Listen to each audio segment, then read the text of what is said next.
Yeah, my name is Craig Jones, and we are here to talk about the first four, following up a little bit about what Jonathan talked to Stokey about earlier. Why are the first four shots so important? We see and hear all this stuff about the stats from Mr. O'Shaughnessy. Why are they so important? That's about the length of a point. If you look at it on average, right?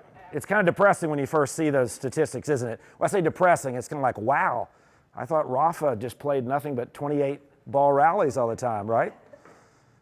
Everyone knows he announced his retirement, by the way.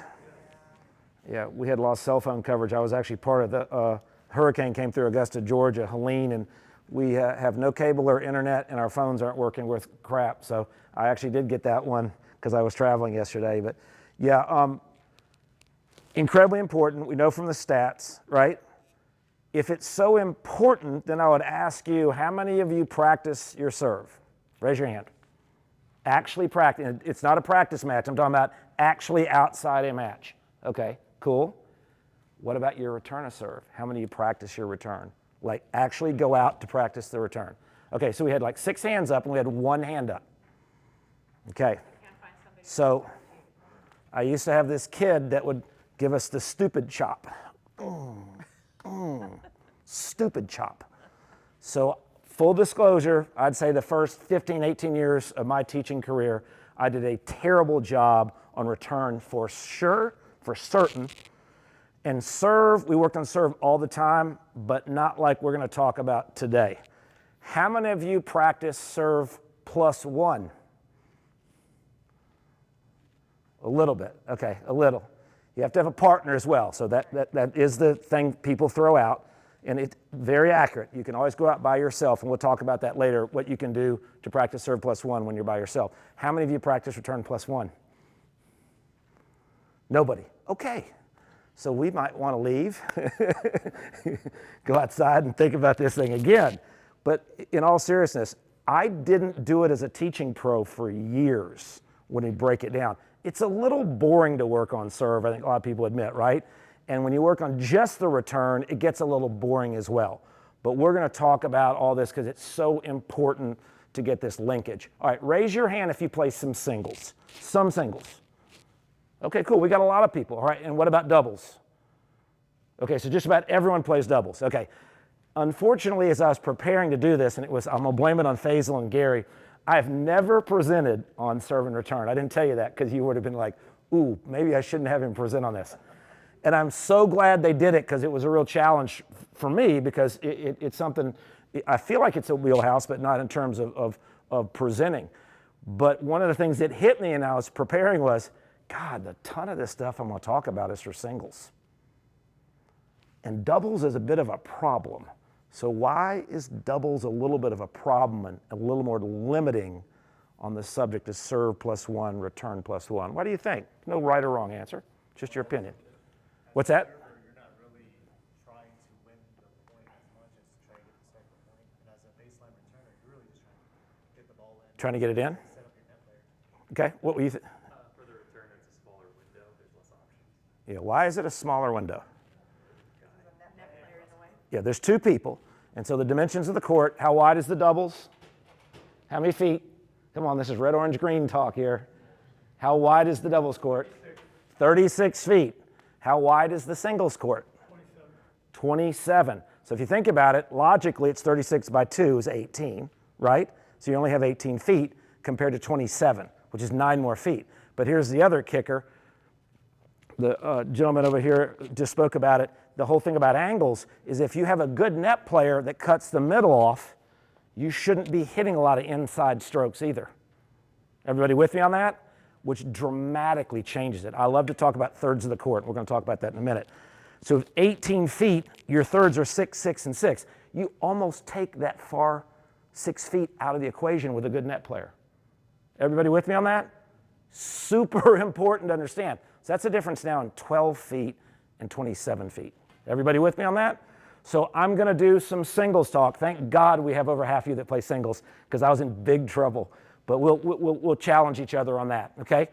So how many of you actually go out and practice with another human being?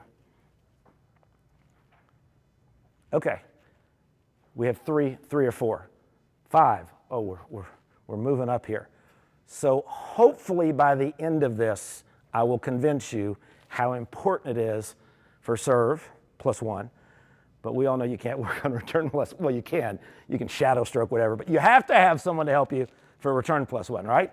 Okay, I've got PTMers over here. I want to get rocking. I need one of you on the other side, one of you over here. The sheets that Faisal handed out, and Faisal, there are some extras anywhere. I just want to make sure they know. You got them? Okay, cool. Anyone not have a sheet? Reading is fundamental, and I will not read the sheet to you. I just want to direct you. Foundational stuff I'll talk about and keep interjecting it, and the same thing with those concepts. But the first thing we're going to do is we're going to talk about game situations, right?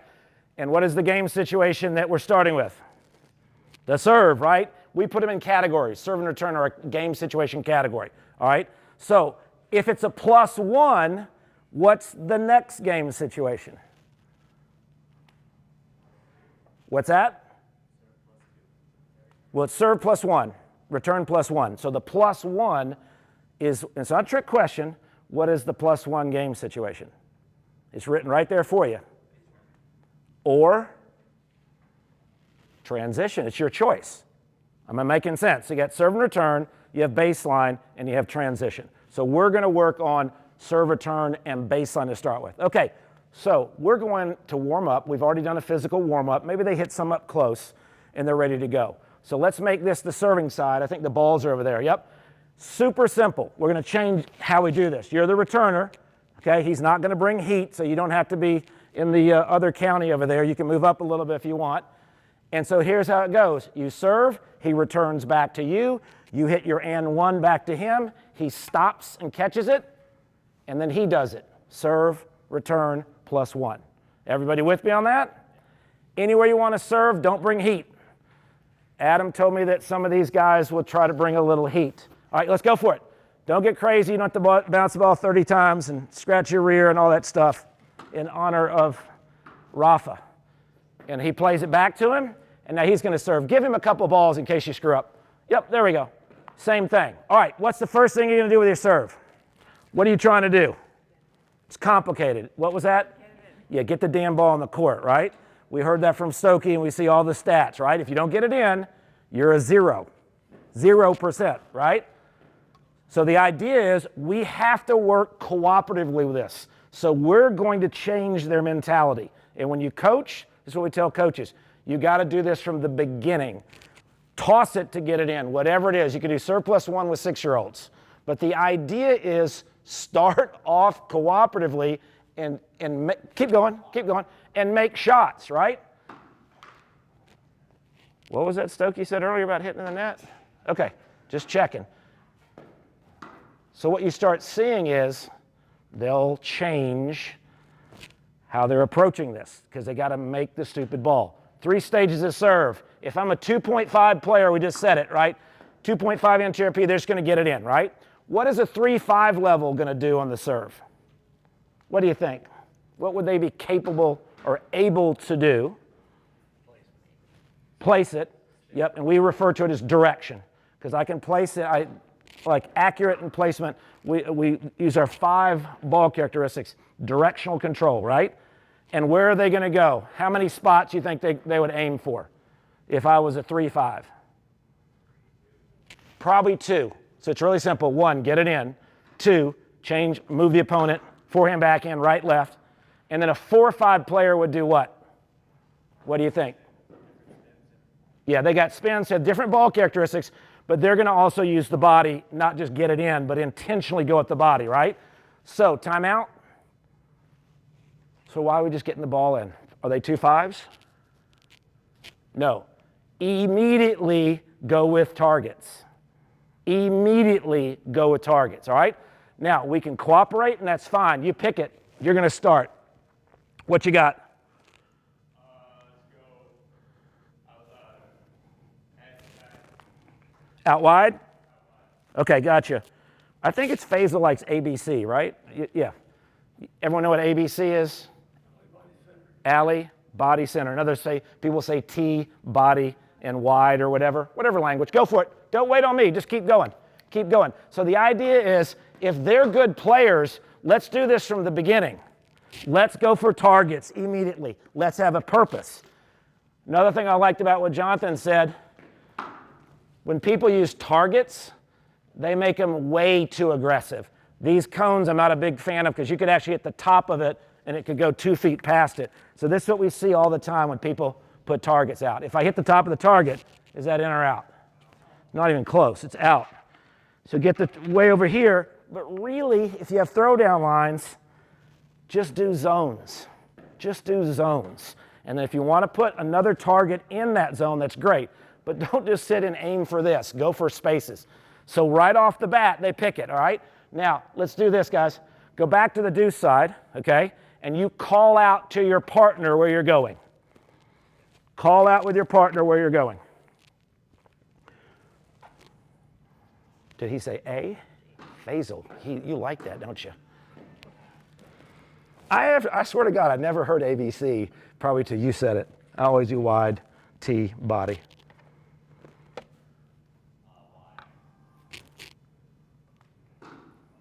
All right, so this is cooperative, right? So what's going to happen in a match? Number one, they're not going to call it out, right? But what's going to happen in a match? They're going to think about the serve, right? But what are they going to do with the next ball? What do you think they're going to do with the next ball? The +1 for the serve. What do you think they're going to do with the next ball? Hit it right to them cooperatively? No, they're going to go open court, right? So now it changes. So now we want to practice on now moving the ball, okay? So we're going to serve to a spot, and we're going to return to a spot. So really simple stuff. Old Chuck Creasy, those of you know who he is, he coached at Clemson for many, many years. He called it wide and glide. And you could come in behind it or whatever you wanted to. But now let's go out wide, and then let's go open court with the next ball. Everybody with me? So that means whoever is on the other side is going to get run. You got to run over there and stop the ball and then bring it back. Go for it. Out wide. Do it again. I'll give you one more. Just over and over, a premium on executing, right? And then he's going to go open court. And then you stop it, and you serve it and do the same thing. Got it? Now, to make it a little easier, he could actually stay on the ad, or he can go back to the deuce. Whatever you want to do. But the main thing is we're now trying to progress to target for serve, target for next ball. Coach Creasy called it wide and glide, and you could also serve and volley behind it. Okay, so where did you aim the ball? Be honest. In the alley? Or no, here? Yeah, right there. Okay. Is Stokey in the room? That's a stupid chop. Wouldn't this be a little better? This court is, I don't think, regulation. Is it? No. But you're going to run him like 20-something feet, right? If you just hit right here. All right, go for it. One more. We're going to speed it up here, okay? We're going to speed it up. So again, this is what practice should actually look like. And I'm going to go over the research behind this and why you're going to do it. But the idea is everyone warms up and hits right to each other, which you never do in a match, right? I mean, it's not the goal, right? The goal is to hit it where they ain't, if you can. Other times you have to go at them because you're going to be high percentage. But right off the bat, when we're practicing it, we got to go to a serve target and an and one. All right, timeout, guys. All right, so going back to your sheet, game situation. What's our first game situation? Serve return, right? That's what we're working on. What's the +1 we just worked on? Baseline, right? So if I'm doing doubles, what could you possibly do? What's that? Well, for, not the net person, but the server. What would we possibly be doing for dubs? Yeah, they could come in, right? So it could be the +1 is transition game situation, okay? No problem at all. You can do this diagonally, whatever you want for doubles. So tactics, we talked about get it in, right? 2-5 is just going to be consistent. You can also be consistent with changing direction, though, right, when you're directing the ball. So consistency is like at the heart of this, even though you're still moving the opponent. So then we have move the opponent. Did we just cover move the opponent on the and one? Did we get that? Because we went open court, right? The wide and glide, okay? And then with the other part, positioning is a little bit more of moving up in the court for the +1, or the returner can move up or back up. So take ground, give ground. What about strength and weaknesses? Have we covered strength and weakness as a strategy right now? Are we covering strength and weakness? I'm sorry, not strategy, a tactic. Yeah, if we went out wide or to T, we could pretend that's their weak backhand or their weak forehand or whatever, right? So we really just covered all the basic tactics with this simple warm-up. Everybody with me on that? Okay? This is your foundation. Ball characteristics. First one is what? You can read it off the sheet. Direction, right? What's your second one? Height, right? Then what else you have? The 3 dimensions Stokey talked about? And you have depth, right? Those are the first 3, the most important ones. Then you have speed and spin. Who's going to be adding speed and spin? 2-5, 3-5, 4-5. That's NTRP. Which one do you think? 4-5 for sure, right? But a 3-5 that wants to get better can also utilize spin. So why are they going to use spin on their serve? Why is that so important to learn how to use spin? Consistency, yep. Reliable second serve. Reliable second serve, yep. How the spin impacts that player's weaknesses. Everybody hear that? How that spin impacts their weaknesses? Yeah, so if I have spin, I can get it higher over the net and it'll drop in. If I have a top spin serve, you can turn it over, turn it under, or go around the side and variations of. You can go diagonally with ground strokes. But yeah, the idea is you want to help get more consistent. And also, you can go up higher to the backhand. There's all kinds of things, right? So that's where you start adding it. So again, we can now go out wide, and he's a lefty, so he can kick here, right? The righty is going to slice on the deuce side, and so we're adding more and more to it, and let's start off that way. I'm going to warm up my serve, and I'm going to slice out wide, hit it right back to him. I'm going to hit a baby kick out wide, whatever it is. Do it from the beginning. Just slow your speed down. Everybody with me on that? How many of you practice like this? None of you. None of you. Stupid chop. And the biggest chop goes to me because I didn't do this forever and a day. Did not do this. All right. Phases of play, offense, defense, neutral. We'll get that in 2 minutes. Representative learning design. What that has to do with is making your practice game-like. It's not the games-based approach. You'll hear people talk about that. Games-based approach is generally you play the game, open environment, you close it and work on it and open it back up again. But representative learning design could be, you could start off hand feeding. It just needs to represent the game. So whatever it is you're doing, you want to do it from the beginning. So with that in mind, do you serve 19 times in a row to the forehand? Most of you. Would you serve 19 times in a row to the forehand? Then why the hell do you practice serving to the forehand 19 times in a row? I did it for years. Why do you hit blocked practice? Forehand cross court till the cows come home, right? Anyone who played high school, college tennis, you did patterns, right? It needs to move from blocked to serial to random. Those are the 3 categories. Blocked, you understand what that means, right? Same thing over and over. What does serial mean? A terrible thing to think of, serial killers, but what do? They kill, but what's the other thing they do? Why are they called serial killers? It's not just they do it a lot, it's a pattern. It's a recognize, so you know it, it's predictable. Technically, just serving, hitting a ground stroke, you could say is serial. But if you do the same thing, it's really blocked. So the idea is you mix it up in a predictable order, and then random means they don't know it's coming. So everything you do, you want to move to random. Everybody with me? Right? So we've warmed up. I'm not calling it out to be a nice guy or a nice gal. We don't call it out anymore. That's what we're working towards. Everybody with me? But if you want to get more confident, though, yeah, sometimes you block practice. But I'm a big believer in serial. I don't do much patterns at all anymore. To me, it's a waste of time. If you look at the research, it's overwhelming. If you look at what's being done in baseball, representative learning design, batting practice, do you know what batting practice used to be for the professionals? Do you know what they used to do before games? Anyone a baseball fan here? They'd throw lollipops, basically, right? Get their confidence going. Now they have ex-major league pitchers that are pitching batting practice before games. They're bringing heat because they want to simulate the real match. Everybody with me on that? Instead of let's bring up our confidence and hit these easy balls, and then it's like, whoa, we're at 100 miles an hour fastball in the game, which is going to occur in about 15 minutes. Total waste of time. Everybody with me on this? All right, I want to challenge you on this because I did this wrong for years. I believe it's probably the #1 practice mistake with coaches in America is they block too much practice and they don't do this. Linkage. What are you going to do after you serve? What's going to happen? You got to get ready for the next ball, right?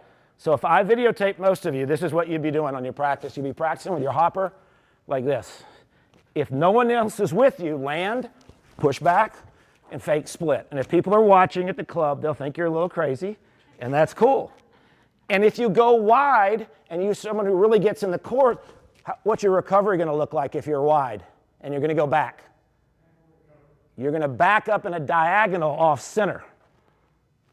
You with me on that? Because you don't recover to the middle when the ball goes out wide. You actually recover off center. Just like if I hit down the line, I got to recover off center over here. So again, make sure your movement matches. So let me throw this out too. Here's your and one, right? So I'm serving out wide. I'm serving out wide. Boom, back to here. I take it up the line. Where am I going to go after this? Off center over here. Everybody with me? Why do you do that? Ken cannot answer. He's a professional. Why are you going off center for recovery? Their angle of attack. Yeah, angle. So if I hit the ball over here, right, I can go down the line, and I can only go down the line. Rafa can bend it. Most of us mortals cannot, but it's going straight. But I can also angle. The angle's the killer. So again, when you're practicing serve +1, serve, land. Boom, wherever the ball goes, oh, it's on that corner, split, and go back, do it again. Everybody with me on that? I used to have a guy, Jerry Roberts, years ago. I used to bring him in. He used to work with Cooperative. He was a physical guy like Dominic, and he's one who beat it in my brain. Every time you practice, after you make the shot, you have to recover where you're supposed to go, even though you know the ball's not coming back. You with me on that? In practice, every time you go line, the alarm's got to come off in your brain. It's not naive recovery. A lot of people will say that. When you go down the line, you're screwed because you can't get all the way across. No, you got to get that beat into your brain. And if you're a teaching pro, beat it in your kids' and your adults' brain. So again, importance of split step and next ball. That's our linkage. All right, anyone heard of Wardlaw Directionals? Anyone heard of Wardlaw? All right, so Paul Wardlaw actually coaches now at Denver. He used to be at Iowa, then he was at Kenyon and Brown, I think. But he wrote, believe it or not, his master's dissertation on high percentage tennis. He had videos out on this and all. And a lot of people call it Wardlaw Directionals. Coach Creasy, he used to be at Clemson, was just obsessed about it. But he's a super cool guy. He's a tennis brainiac. He's become a good friend.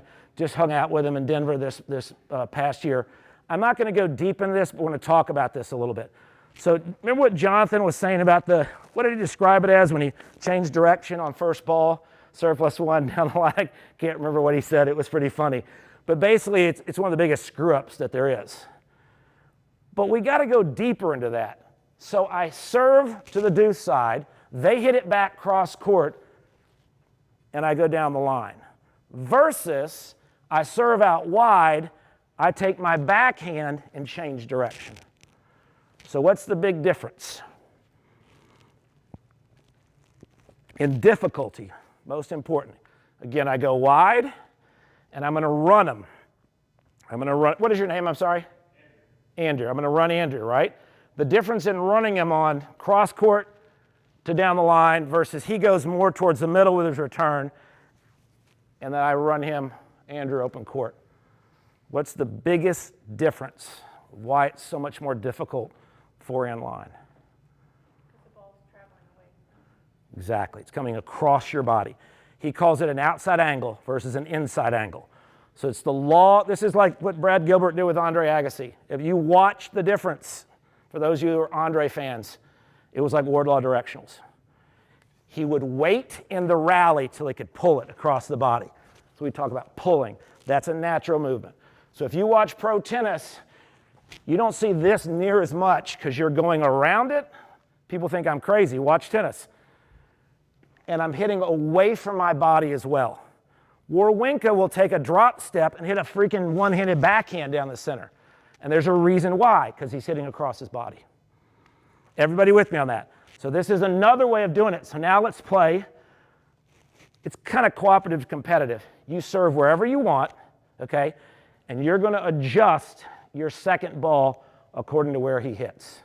You're only allowed to change direction on inside angle. You with me on it? All right, let's go. So again, they're working together. It's just serve +1, no return +1, working on the first 3 shots. But this is what you call dependent shot, a dependent shot. So your choice is dependent upon their return. Go for it, guys. Don't bring heat, but be solid.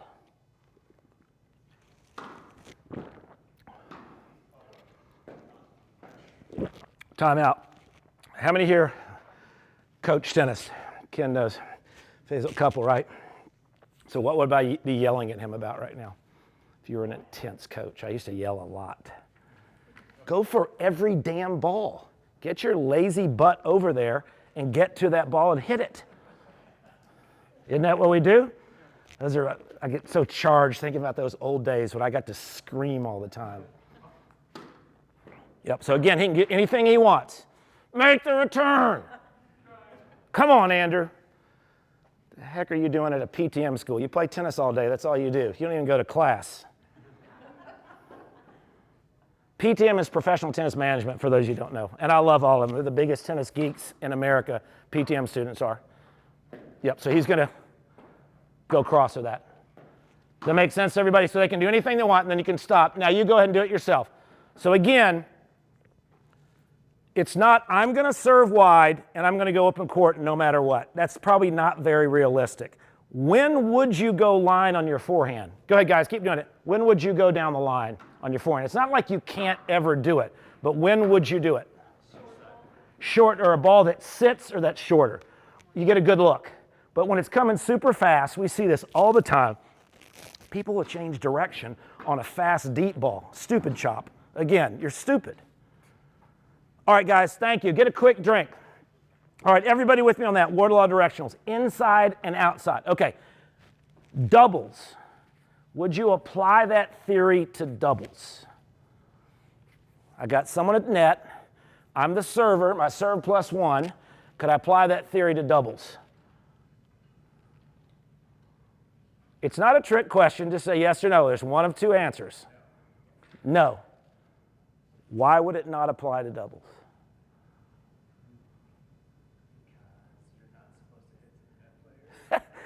That's okay. But you are. But there's a reason why you're going to do it. It absolutely 1,000% applies. And most people are scared to death when the ball's deep to the outside because they're worried about their alley. I used to call it the ego alley. Oh my God, please don't pass me. People hate me. If you don't move, you're an idiot when the ball's deep to the outside because that's the natural stroke. Down the line is not. But inside is the time to go up the line. You can argue with me all you want, but the percentages are against you. Most people, when they poach, think right here it's a free poach. They're just going. You with me? They get really nervous here. So again, think inside, think outside. All right, let me see if there's any questions on that, because some people think that's a bit controversial. Any questions on that? Okay, you got how many feet in the alley? How many feet are in the alley? For those mathematicians out here, 4.5 feet. 4.5 feet.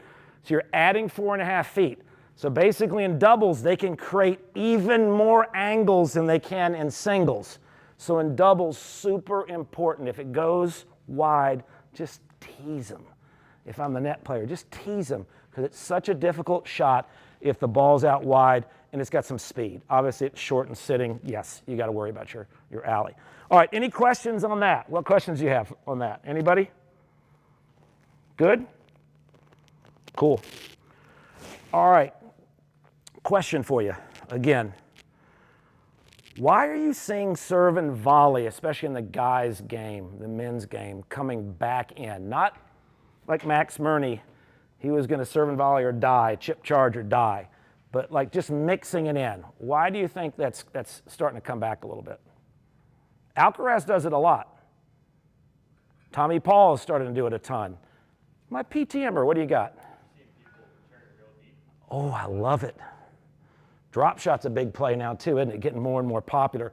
So you'll start seeing them slice out wide and serve and volley. It's a beautiful thing. I love it. But again, that's changed the game a little bit. So in terms of the serve plus one, don't forget about the singles piece, that it's okay to serve, and that second one's going to be a volley. So again, people watch this stuff, and I kind of laugh. It's like, okay, is it going to be now 3-5 men standing at the windscreen because they watched Alcaraz do that? No. If you don't have heat, it's a non-issue. But it's just kind of cool to see people coming in behind the serve now. All right, I'm going to move on to return plus one.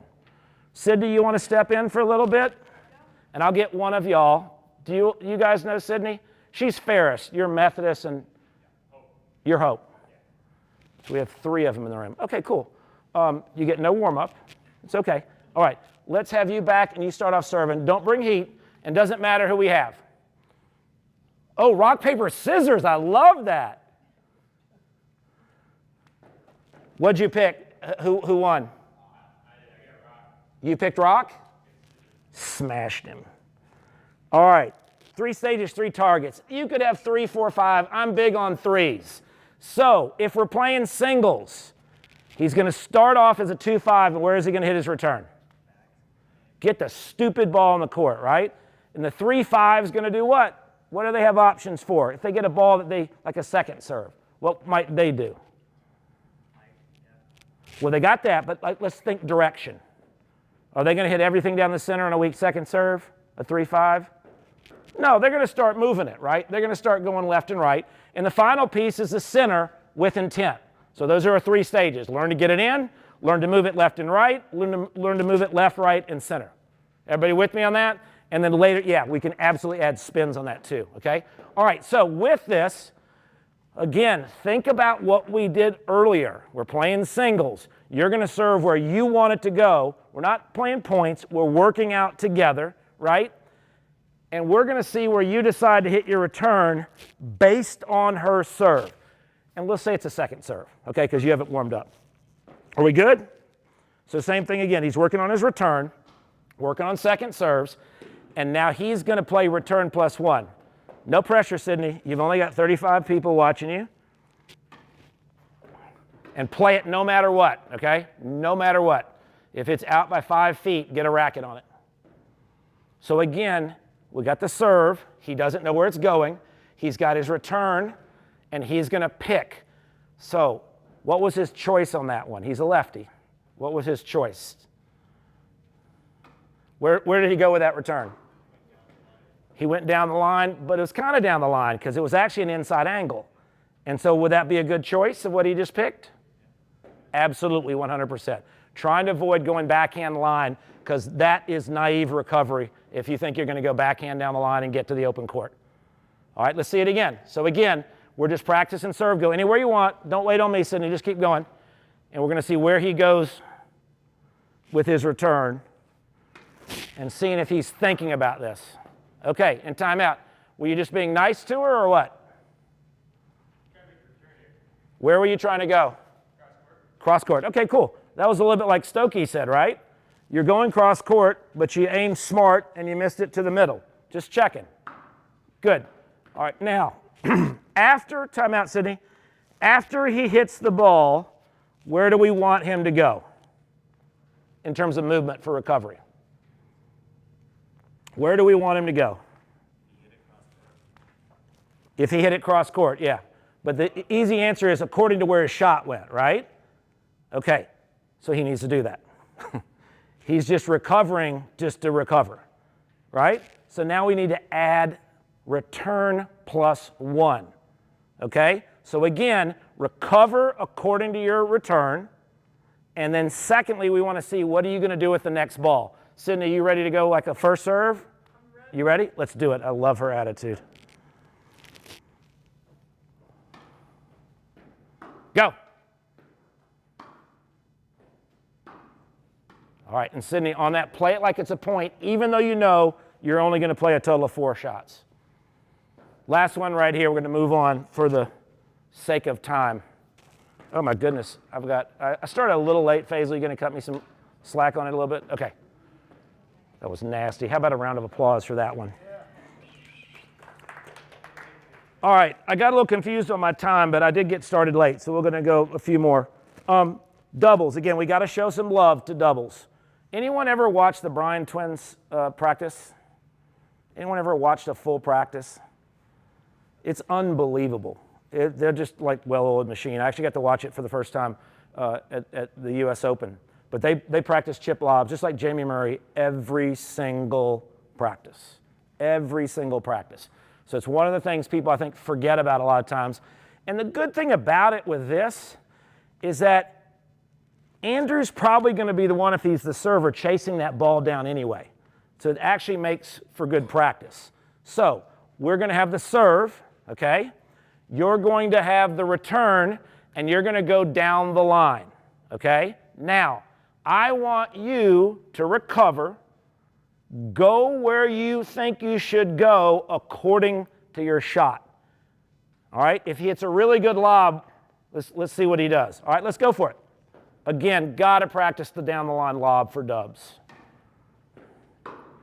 And this lob's a little tough, right? Look out for the, whatever that is, projector up there. So he's going to play the chip lob, beautiful, right? Okay, now, is he going to tour Tucson after that lob, or what do you think he should do?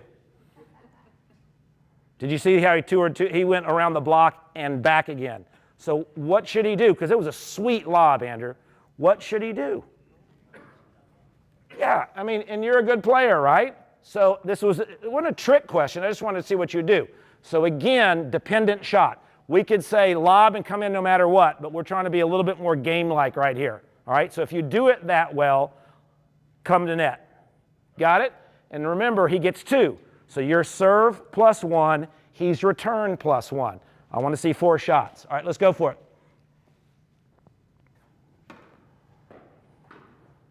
And we know what he's going to do right now, right? Oh, my God. Your partner had that one, by the way, right? Let's do one more. But, yeah, he's going to go back on that because his partner's also going to go back. So they keep their teeth.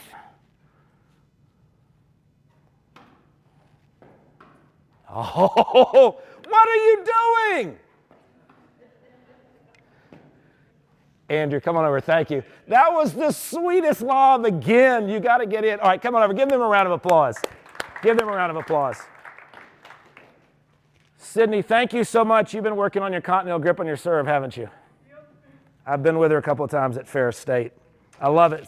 Sydney, it looks much better. Thanks, Andrew. That's all we needed. All right, I'm just going to shut this down because I know we got to get rocking here.